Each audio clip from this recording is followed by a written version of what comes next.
Much more, what do you say, I think even political education of our own right to vote, how we are going to use the right to vote, doesn't get talked about even in the people's movements, which talks about all the other rights. Like, you may be running a big movement on tribal rights, but you cannot engage with people actually on how they are going to vote, who they are going to vote for, because that becomes you are engaging with electoral politics. So there's a clear line drawn between not getting into engaging with electoral politics. So you never discuss that even with the communities that you are working with.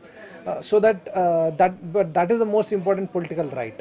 But you actually don't talk about that. So I think that there's a big mental barrier. Alternative politics means we are talking almost like forming a government and going for direct democracy, going for referendum. But when actually the kind of political processes already taking place in various issues. Yeah. Now the idea is how they come together. Yeah. See, and that even like going for political education of more people, like through the kind of work we're doing, directly educating a lot of consumers or bringing people, more common people into the platforms. See, the alternate political processes, I think, has to emerge from there. And that is what we can contribute or to relate to that process. And even the immediate thing also, we can influence policies. Like the work you are doing in the forest, farmers' rights things, bringing on political parties and talking about certain political policy issues there. I think that is that we can do and achieve something. And that is how we should really, that is the question of how. And then we have to link now, we have to actually identify like even how this can, like the ecological movements and the gender movements, how they can contribute to each other in strengthening the weakness in those things. And the ecological movements with the economic movements. I think these three, and linking the political, these four things, I think each is going independently. See, the alternative is only working on alternate energy or alternate livelihood, all that is happening separately. And alternate politics is happening some places separately, some places there are movements. But now how do we really bring these kind of things together? And that could be a kind of alternative political space if you can think of. Maybe, and there immediate, I think we should be able to influence certain policies also. That will have some direct impact actually.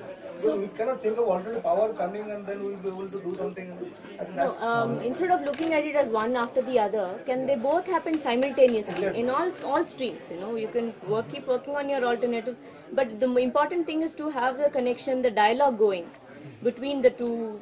We are trying to build this framework, alternative framework. So all these experiments are good, all these thoughts are okay, they have a grounding, but whether they are scalable, whether we can impact, we can make a more national kind of inroad into these, with the kind of things we are talking about, is something that I do not see. How do we make that kind of thing is something that is bothering me.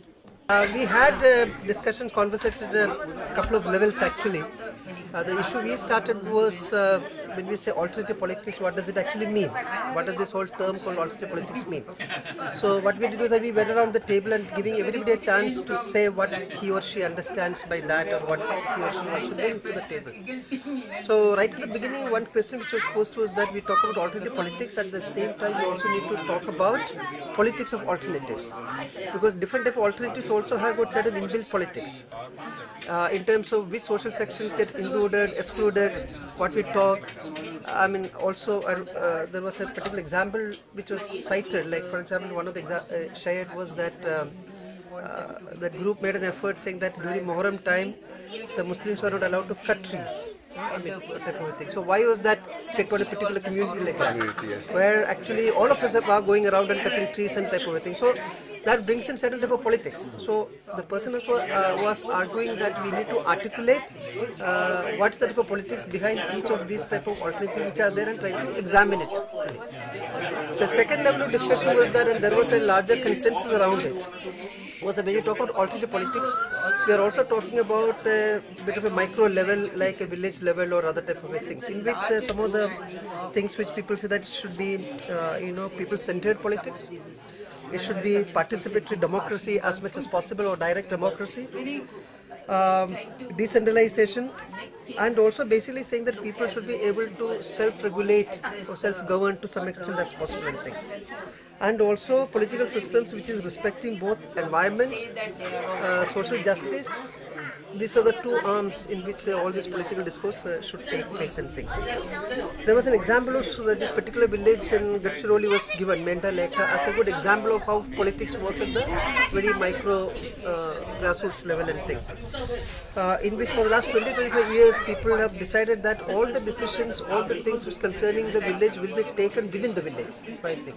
So they say that in Delhi and Mumbai, we elect people and they have their sarkar or their government, but in our village, we are the sarkar or we are the government.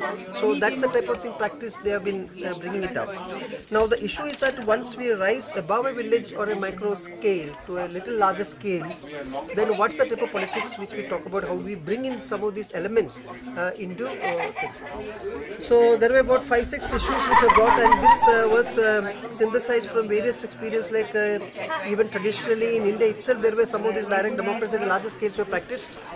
Second, the person also cited some experience from South America or the Latin American context, what are the things, new things are happening there in terms of things. So one was that it is something called a delegated democracy to some extent. So you have the primary unit in which the primary or the direct democracy takes place, and for a level above that, then this primary unit delegates a person or persons to represent there. But what that person should go and tell there is decided by the primary unit. So that is one principle. Second principle is that there is always a feedback mechanism. The person is supposed to come back and report to the primary unit.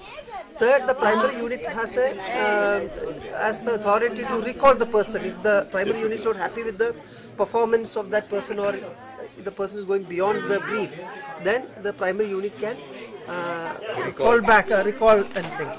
So there were quite a few of that type of thing, or even as a reference, the type of alternatives which are talking about, if you have to ground it in a larger scale, generalize it, then the present politics, or people use the word capitalism or other type of things, the type of social relations of production, the private property relations in various resources and things, would not allow us to take this into a larger scale.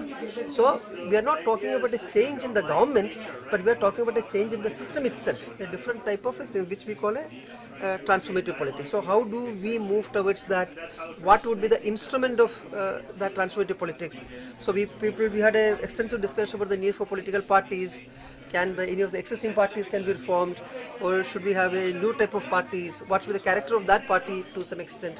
So one of the things is that probably there is not a particular party which is there, but some of the social movements, mass movements, some of these alternatives need to put in a process together in which there is a convergence sometime later, which will be the main vehicle to take our agenda in a larger scale and in a transformative politics mode. We also talked about politics of technology, politics of mass media, a whole lot of things along with how opinions are manufactured to some extent and things. So we had a very wide range of discussions. So basically we felt that as development activists or people involved in different type of alternatives or other things, we cannot shy away from politics. We need to intervene in the politics with the parties, engage with them. We need to develop our own agenda for that engagement, and so there can be an effort. How do you also reform some of the existing parties to take this agenda, and keeping a long-term perspective of forming our own political vehicle. So that was in a nutshell what we discussed. This relationship between the alternatives and the mainstream, and I think one of the concerns, at least one of the concerns that I very strongly feel, is that many of our experiments or many of our movements, etc., are either in small islands or very much in the margins and the peripheries. And so what is it that we can do either to scale this up on a much larger scale or a much larger process of transformation? That needs to be the direction in which we think forward. One of the discussions that we had in our group on alternative politics was also this, that what then can be this vehicle of this kind of transformation? Can it be a political party, but then there are pitfalls of a political party and the direction it takes? Then can some kind of convergence come out of movements, alternatives, etc., that can be built up? But this is a direction in which we need to think of, because the balance of power in society, both in terms of concentration of economic wealth, both in terms of concentration of political power and how they are so closely woven in together, is completely against us. So there needs to be some strategy on how that balance of power is going to be changed, and I think that is the direction that moving forward, all of us need to put our minds to. A small question quickly, like as we are all talking about alternative and searching for alternative, there is a crucial, it's a common thread again, that the power is always there. And can we look for an alternative of power as such? Like that is what alternative of power or alternative power? No, alternative of power, or the way power always works in the society. Yeah. So I think one thing that I felt, which a lot of people were talking about, was the desire to be much more part of decision making. So of course our politicians and bureaucrats are taking decisions, but I think a lot of people were saying that whether we are in our own village or in our own community or wherever we are, we should be able to be part of things, of decisions that are being taken which are affecting our lives. But how do we do it? Where are there examples where people have been able to actually bring that kind of direct decision making into their own lives? So maybe we need to find examples. There are some examples from maybe Timbuktu, DDS, other parts of the country, and see how do we learn from them to bring that kind of decision making, democracy right down to where we are, grassroots or direct or participatory democracy as we call it. But I also felt in terms of gaps that what was not very clear was, one is how do we do that, especially in situations where there are so much local inequalities, where local knowledge has got lost, where livelihoods are not even secure and so on. But also, even if we do that, how do we change the decision making process at the larger level, state and national and so on? That there's lack of clarity on that. There's a big gap and need for discussion on that. When we talk of alternate education or whatever, it all has to lead up to a certain picture of the way we want society to be. But it's just become extremely unfashionable to talk like that, or even though that kind of thinking has taken a beating. So maybe I sometimes wonder if in such forums we avoid going that way, that, oh, you can't talk of a certain picture of society, it's very hegemonic, who will decide, etc.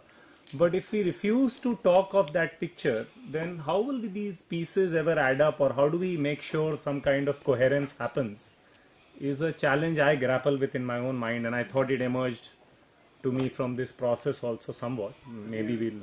elaborate that, what kind of picture you're referring to? Yeah, I'm not referring to a picture, but I'm saying unless we have a picture in mind, what kind of society we want, or where do we want to get in terms of how will we talk of a different kind of food economy or a different kind of education system, because all these in some ways add up to that world, and they are pieces of that big picture in that sense.